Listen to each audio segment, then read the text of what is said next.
અયોધ્યાના સીધા જ દ્રશ્યો આપ નિહાળી રહ્યા છો। અયોધ્યામાં રામનવમીને લઈને સૂર્યકિરણોના આ નજારો અને આજે દેશભરમાં રામનવમીની ઉજવણી થઈ રહી છે। રામલલાને સૂર્યનો આ કિરણનો આ નજારો આપ નિહાળી રહ્યા છો। 4 મિનિટ સુધી રામલલાના મસ્તક પર સૂર્યના કિરણો જે છે તે જોવા મળતા હોય છે અને વિશેષ મહત્વ પણ રહેલું હોય છે। ભગવાન શ્રી રામને આજે શણગાર વિશેષ કરવામાં આવ્યો છે અને સમગ્ર રામલલા મંદિર સંકુલ ઝળહળી ઉઠ્યું છે।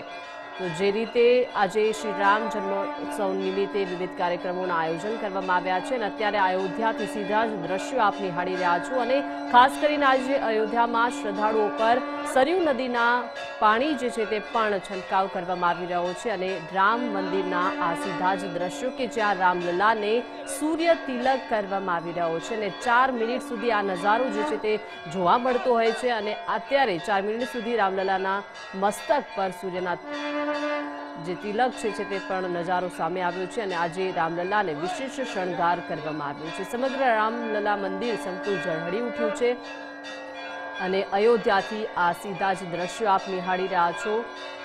આજે દેશભરમાં રામનવમીની ધામધૂમથી ઉજવણી થઈ રહી છે અને અયોધ્યાના આ નજારો જે છે તે સામે આવ્યો છે। 4 મિનિટ સુધી આવો નજારો મંદિર પરિસરમાં રહેતો હોય છે અને તેનું વિશેષ મહત્વ પણ રહેતું હોય છે। રામલલાને સૂર્ય તિલક કરાવવામાં આવી રહ્યો છે। રામનવમી પર અયોધ્યા ધામમાં અત્યારે ઉત્સવનો નજારો જોવા મળી રહ્યો છે અને રામલલાની જન્મભૂમિ પર રામનવમીને લઈને વિશેષ તૈયારીઓ કરવામાં આવી છે અને વધુ વિગત સાથે સંવાદદાતા વિજય જોડાઈ ગયા છે। વિજય, રામનવમી પર અત્યારે અયોધ્યામાં વિશેષ મહત્વ રહેલું હોય છે સૂર્ય તિલકનું, શું વિગતો? બિલકુલ, રામનવમીનો આજે ઉત્સવ છે તે અયોધ્યાની અંદર હર્ષોલ્લાસભેર ઉજવાઈ રહ્યો છે। ત્યારે રામલલાની જન્મભૂમિ પર ખાસ વિશેષ તૈયારીઓ કરવામાં આવી છે અને તેની અંદર અત્યારે જે આપ નજારો જોઈ રહ્યા છો ટીવી સ્ક્રીન પર એ છે સૂર્યદેવ તિલક છે, જે 4 મિનિટ સુધી ભગવાન રામલલાને છે સૂર્ય તિલક કરવામાં આવશે અને આ નજારો જોવા માટે અત્યારે અયોધ્યાની અંદર 20 લાખ કરતાં પણ વધુ શ્રદ્ધાળુઓની ભીડ ઉમટી છે। કારણ કે આજનો આ ઉત્સવનો દિવસ છે હર્ષોલ્લાસભેર, કારણ કે પ્રાણ પ્રતિષ્ઠા બાદનો આ જે રામનવમીનો જે ભવ્ય જે ઉત્સવ છે તે વિશેષ રીતે ઉજવવામાં આવી રહ્યો છે અને તેના જ અંતર્ગત અત્યારે 4 મિનિટ સુધી રામલલાના મસ્તક પર સૂર્યના કિરણોથી અભિષેક કરવામાં આવી રહ્યો છે। ત્યારબાદ છે ભક્તોની અંદર ખાસ કરીને પંજરીનો જે પ્રસાદ છે તેનું વિતરણ કરવામાં આવશે। ઉપરાંત આ જે મંદિર છે તે સતત 16 કલાક સુધી ભક્તો માટે ખુલ્લું રાખવામાં આવશે। મોડી રાત સુધી ભક્તો ભગવાન રામલલાના દર્શન કરી શકે તે માટેની સંપૂર્ણ વ્યવસ્થા કરવામાં આવેલી છે। ઉપરાંત વીઆઈપી પાસની પ્રથા આજ માટે રદ કરી દેવામાં આવી છે। ઉલ્લેખનીય છે કે આજે સવારે મંગળા આરતી બાદથી જ ભગવાન રામલલાને મધ, દૂધ, ઘી, સરયુ જળ અને સુગંધથી પંચાભિષેક પણ કરવામાં આવ્યો છે। આ ઉપરાંત 56 ભોગ પણ થોડી વારમાં ચડાવવામાં આવશે।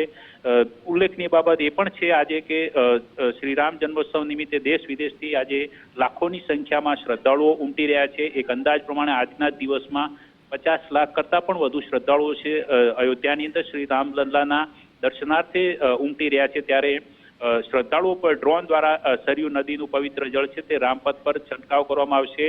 આ ઉપરાંત રામકથા પાર્કની અંદર વિવિધ જે સાંસ્કૃતિક કાર્યક્રમોનું પણ આયોજન કરવામાં આવેલું છે। ત્યારે દેશભરની અંદર આજે રામનવમીની હર્ષોલ્લાસભેર ઉજવણી થઈ રહી છે। ત્યારે અયોધ્યાની અંદર ભગવાન રામલલાના કપાળ પર ભાલે અત્યારે સૂર્ય કિરણનો અભિષેક કરવામાં આવ્યો છે, જેના અદ્ભુત દ્રશ્યો આપણી ટીવી સ્ક્રીન પર પણ જોવા મળી રહ્યા છે। ત્યારે સમગ્ર દેશવાસીઓ, રામ ભક્તો અને શ્રદ્ધાળુઓની અંદર એક અનોખી જ લાગણી ભગવાન પ્રત્યેની જે છે તે જોવા મળી રહી છે। તો રામનવમીના દિવસની આજે દેશભરની અંદર જ્યારે ઉજવણી થઈ રહી છે ત્યારે અયોધ્યાથી આ ખાસ દર્શન સૂર્ય તિલકના આપણે દર્શન કરી રહ્યા છીએ। જી બિલકુલ, આભાર વિજય જોડાયા તે બદલ। એટલે કે રામનવમી પર અયોધ્યા ધામમાં ઉત્સવનો નજારો આજે જોવા મળી રહ્યો છે અને રામલલાની જન્મભૂમિ પર રામનવમીની વિશેષ તૈયારીઓ કરાઈ અને અત્યારે રામલલાનો જન્મ થઈ રહ્યો છે અને આ દરમિયાન 4 મિનિટ સુધી રામલલાના મસ્તક પર સૂર્યના કિરણોથી અભિષેક થઈ રહ્યો છે।